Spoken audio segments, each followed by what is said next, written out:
ಜಗತ್ತಿನ ಎಲ್ಲ ರೇಡರ್ಗಳ ಕಣ್ಣು ತಪ್ಪಿಸಿ ಕಾರ್ಯಾಚರಣೆಯನ್ನ ಮಾಡ್ತಾರೆ. ಯಾರೊಬ್ಬರ ಗಮನಕ್ಕೂ ಕೂಡ ಬಾರದಂತೆ ಆಪರೇಷನ್ ನಡೆಯುತ್ತೆ. ಶನಿವಾರ ಮುಂಜಾನೆ ಸಭೆಯನ್ನ ಕರೆದಿದ್ದ ಖಮೇನಿ ಸಭೆ ಆರಂಭವಾಗ್ತಾ ಇದ್ದಂತೆ ಸಂದೇಶ ಬರುತ್ತೆ. ಸಭೆ ನಡೆದಿದ್ದ ಕಟ್ಟಡದಲ್ಲೇ ಇದ್ದ ಮೊಸಾದ್ನ 20 ಏಜೆಂಟ್ಸ್ಗಳು, ಸಭೆ ನಡೀತಾ ಇದ್ದ ಕಟ್ಟಡದಲ್ಲೇ ಮೊಸಾದ್ನ ಏಜೆಂಟ್ಗಳು ಇರ್ತಾರೆ. ಯಾರೊಬ್ಬರ ಗಮನಕ್ಕೂ ಕೂಡ ಬಾರದಂತೆ ಮೊಸಾದ್ ಅಲ್ಲಿ ಚಟುವಟಿಕೆ ಮಾಡುತ್ತೆ. ಶನಿವಾರ ಮುಂಜಾನೆ ಸಭೆ ಆರಂಭವಾಗುತ್ತಿದೆ ಅನ್ನುವ ಸಂದೇಶ ಯಾವಾಗ ತಿಳಿತೋ ತಕ್ಷಣಕ್ಕೆ ಅಲ್ಲಿಗೆ ಮೊಸಾದ್ಗಳು ಆಕ್ಟಿವ್ ಆಗ್ತಾರೆ. ಮಾಹಿತಿ ರವಾನೆ ಆಗುತ್ತೆ ಅಮೇರಿಕಕ್ಕೆ. ಅಮೇರಿಕ ಮತ್ತು ಇಸ್ರೇಲ್ ಮೀಟಿಂಗ್ ಮಾಡ್ತಾರೆ. ಆ ನಂತರ ನಡೆದದ್ದೇ ರಣರೋಚಕವಾದಂಥ ಕಾರ್ಯಾಚರಣೆ. ಆ ಕಾರ್ಯಾಚರಣೆಯಲ್ಲಿ ಖಮೇನಿಯ ಮರಣ, ಖಮೇನಿಯ ಹತ್ಯೆ. ಇರಾನ್ನ ಸರ್ವೋಚ್ಚ ನಾಯಕ ಖಮೇನಿಯನ್ನು ಹೊಡೆದು ಹಾಕಿತಲ್ಲ ಅಮೇರಿಕ ಮತ್ತು ಇಸ್ರೇಲ್. ಆ ಕಾರ್ಯಾಚರಣೆ ರಣರೋಚಕವಾಗಿತ್ತು. ಇರಾನ್ನ ಒಳಗಡೆ, ಟೆಹರಾನ್ನ ಒಳಗಡೆನೇ ಇದ್ದಂಥ ಈ ಮೊಸಾದ್ ಮತ್ತು CIA ಗುಪ್ತಚರ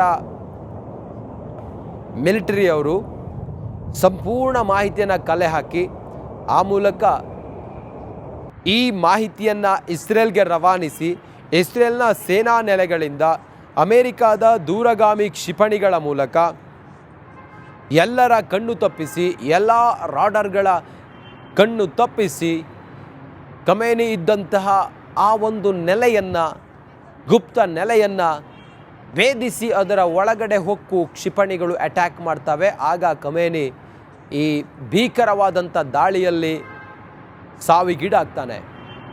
ಆ ಮೂಲಕ ಅಮೇರಿಕ ಏನು ಅಂದುಕೊಂಡು ಇದೊಂದು ದಾಳಿಯನ್ನು ಆರಂಭ ಮಾಡ್ತೋ ಅಥವಾ ಇದಕ್ಕಾಗಿ ಏನೇನು ತಯಾರಿಗಳನ್ನು ಮಾಡಿತ್ತೋ ಅದನ್ನು ಸಾಧಿಸಿ ತೋರಿಸಿದೆ. ಜಗತ್ತಿನ ಅತ್ಯಂತ ನಟೋರಿಯಸ್ ನಾಯಕನ ಅಂತ್ಯಕ್ಕೆ ಮುಹೂರ್ತ. ಖಮೇನಿ ಸಭೆ ನಡೆಸಿದ ಕಟ್ಟಡದ ಮೇಲೆ ವೈಮಾನಿಕ ದಾಳಿಯನ್ನು ಮಾಡಿತ್ತು. ಲೊಕೇಶನ್ ಲಾಕ್ ಮಾಡಿದ ಅಮೇರಿಕ ವಾಯುಸೇನೆ. ಏರ್ ಸ್ಟ್ರೈಕ್ಗೆ ಸಮ್ಮತಿಯನ್ನು ನೀಡ್ತಿದ್ದಂತೆ ಮೊಸಾದ್ ಅಲರ್ಟ್ ಆಗುತ್ತೆ. ಆವರೆಗೂ ಖಮೇನಿ ಕಟ್ಟಡದಲ್ಲಿದ್ದ ಮೊಸಾದ್ ಏಜೆಂಟ್ಗಳು, ಸಭೆಯಲ್ಲಿ ಖಮೇನಿ ಉಪಸ್ಥಿತಿ ಖಚಿತಪಡಿಸಿದ್ದ ಮೊಸಾದ್ ಏಜೆಂಟ್ಗಳು ಜಗತ್ತಿನ ಅತ್ಯಂತ ನಟೋರಿಯಸ್ ನಾಯಕನ ಅಂತ್ಯಕ್ಕೆ ಮುಹೂರ್ತ ಫಿಕ್ಸ್ ಆಗುತ್ತೆ. ರಾತ್ರಿ ಆಪರೇಷನ್ ಮಾಡಬೇಕು ಅಂದ್ಕೊಂಡಿದ್ದಂಥ ಇಸ್ರೇಲ್ ಮತ್ತು ಅಮೇರಿಕ ಬೆಳಗಿನ ಜಾವ 6 ಗಂಟೆ ಸುಮಾರಿಗೆ ಅವರು ಆಪರೇಷನ್ ಮಾಡ್ತಾರೆ, ಕಾರ್ಯಾಚರಣೆ ಮಾಡ್ತಾರೆ. ಕಾರ್ಯಾಚರಣೆಯಲ್ಲಿ ಈ ಖಮೇನಿಯನ್ನು ಹೊಡೆದಾಕ್ತಾರೆ. ಆತನ 7 ಸುತ್ತಿನ ಕೋಟೆಯನ್ನು ಕೂಡ ಭೇದಿಸಿ ಆತನನ್ನು ಹೊಡೆದಾಕ್ತಾರೆ. ಈ ಕಾರ್ಯಾಚರಣೆ ರಣರೋಚಕವಾಗಿತ್ತು. ಆ ಮೂಲಕ ಖಮೇನಿ ಹೇಳ ಹೆಸರಿಲ್ಲದಂತೆ ಆತನ ಹತ್ಯೆಯಾಗುತ್ತೆ. ಸದ್ಯಕ್ಕೆ ಕಾರ್ಯಾಚರಣೆಯಲ್ಲಿ ಮೊಸಾದ್ ಏಜೆಂಟ್ಗಳು, CIA ಏಜೆಂಟ್ಗಳು ಭಾಗಿಯಾಗ್ತಾರೆ.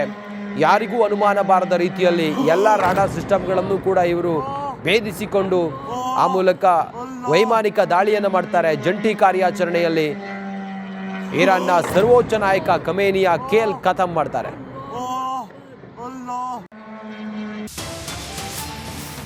ದಾಳಿ ನಡೆಸಲು ಅಮೆರಿಕದ ಯುದ್ಧ ವಿಮಾನಗಳು ಬಾನಿಗಾರ್ತವೆ.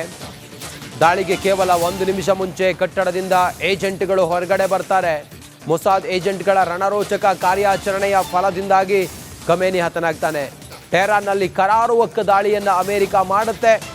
ಕೇವಲ ಖಮೇನಿ ಟೀಮ್ ಇದ್ದ ಕೊಠಡಿ ಮಾತ್ರ ಟಾರ್ಗೆಟ್ ಆಗಿತ್ತು ಅಮೆರಿಕದ್ದು. ಕ್ಷಣಾರ್ಧದಲ್ಲೇ ಖಮೇನಿ ಆ್ಯಂಡ್ ಗ್ಯಾಂಗ್ ಖತಮ್ ಆಗುತ್ತೆ. ಆ ಮೂಲಕ ಇತಿಹಾಸ ಸೃಷ್ಟಿಯಾಗುತ್ತೆ ಇರಾನ್ನಲ್ಲಿ.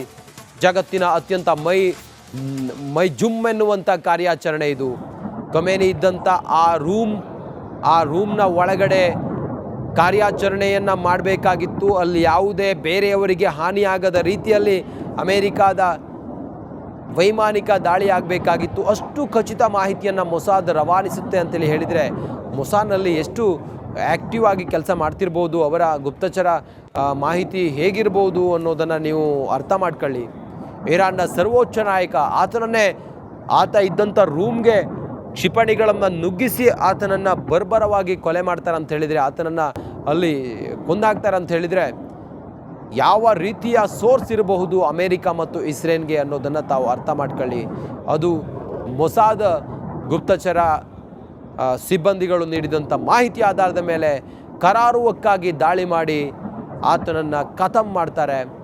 ಸದ್ಯಕ್ಕೆ ಈಗ ಖಮೇನಿಯ ಕೇಲ್ ಖತಮ್ ಆಗಿದೆ.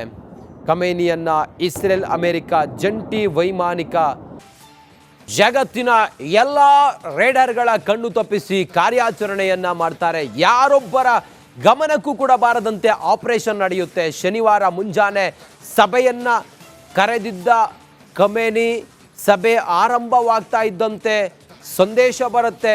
ಸಭೆ ನಡೆದಿದ್ದ ಕಟ್ಟಡದಲ್ಲೇ ಇದ್ದ ಮೊಸಾದ್ನ 20 ಏಜೆಂಟ್ಸ್ಗಳು, ಸಭೆ ನಡೀತಾ ಇದ್ದ ಕಟ್ಟಡದಲ್ಲೇ ಮೊಸಾದ್ನ ಏಜೆಂಟ್ಗಳು ಇರ್ತಾರೆ.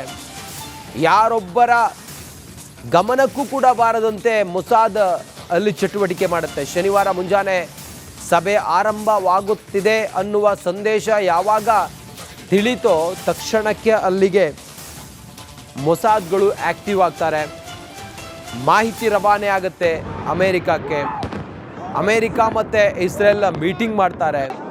ಆ ನಂತರ ನಡೆದದ್ದೇ ರಣರೋಚಕವಾದಂಥ ಕಾರ್ಯಾಚರಣೆ. ಆ ಕಾರ್ಯಾಚರಣೆಯಲ್ಲಿ ಖಮೇನಿಯ ಮರಣ, ಖಮೇನಿಯ ಹತ್ಯೆ. ಇರಾನ್ನ ಸರ್ವೋಚ್ಚ ನಾಯಕ ಖಮೇನಿಯನ್ನು ಹೊಡೆದು ಹಾಕಿತಲ್ಲ ಅಮೇರಿಕ ಮತ್ತು ಇಸ್ರೇಲ್. ಆ ಕಾರ್ಯಾಚರಣೆ ರಣರೋಚಕವಾಗಿತ್ತು. ಇರಾನ್ನ ಒಳಗಡೆ, ಟೆಹರಾನ್ನ ಒಳಗಡೆನೇ ಇದ್ದಂಥ ಈ ಮೊಸಾದ್ ಮತ್ತು CIA ಗುಪ್ತಚರ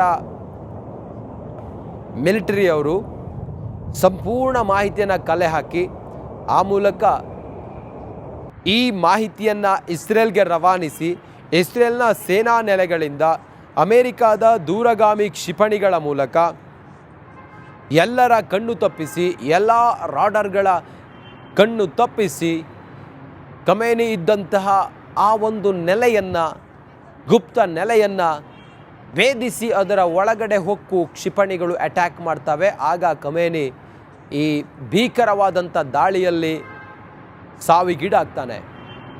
ಆ ಮೂಲಕ ಅಮೇರಿಕ ಏನು ಅಂದುಕೊಂಡು ಇದೊಂದು ದಾಳಿಯನ್ನು ಆರಂಭ ಮಾಡ್ತೋ ಅಥವಾ ಇದಕ್ಕಾಗಿ ಏನೇನು ತಯಾರಿಗಳನ್ನು ಮಾಡಿತ್ತೋ ಅದನ್ನು ಸಾಧಿಸಿ ತೋರಿಸಿದೆ. ಜಗತ್ತಿನ ಅತ್ಯಂತ ನಟೋರಿಯಸ್ ನಾಯಕನ ಅಂತ್ಯಕ್ಕೆ ಮುಹೂರ್ತ. ಖಮೇನಿ ಸಭೆ ನಡೆಸಿದ ಕಟ್ಟಡದ ಮೇಲೆ ವೈಮಾನಿಕ ದಾಳಿಯನ್ನು ಮಾಡಿತ್ತು. ಲೊಕೇಶನ್ ಲಾಕ್ ಮಾಡಿದ ಅಮೇರಿಕ ವಾಯುಸೇನೆ. ಏರ್ ಸ್ಟ್ರೈಕ್ಗೆ ಸಮ್ಮತಿಯನ್ನು ನೀಡ್ತಿದ್ದಂತೆ ಮೊಸಾದ್ ಅಲರ್ಟ್ ಆಗುತ್ತೆ. ಆವರೆಗೂ ಖಮೇನಿ ಕಟ್ಟಡದಲ್ಲಿದ್ದ ಮೊಸಾದ್ ಏಜೆಂಟ್ಗಳು, ಸಭೆಯಲ್ಲಿ ಖಮೇನಿ ಉಪಸ್ಥಿತಿ ಖಚಿತಪಡಿಸಿದ್ದ ಮೊಸಾದ್ ಏಜೆಂಟ್ಗಳು ಜಗತ್ತಿನ ಅತ್ಯಂತ ನಟೋರಿಯಸ್ ನಾಯಕನ ಅಂತ್ಯಕ್ಕೆ ಮುಹೂರ್ತ ಫಿಕ್ಸ್ ಆಗುತ್ತೆ.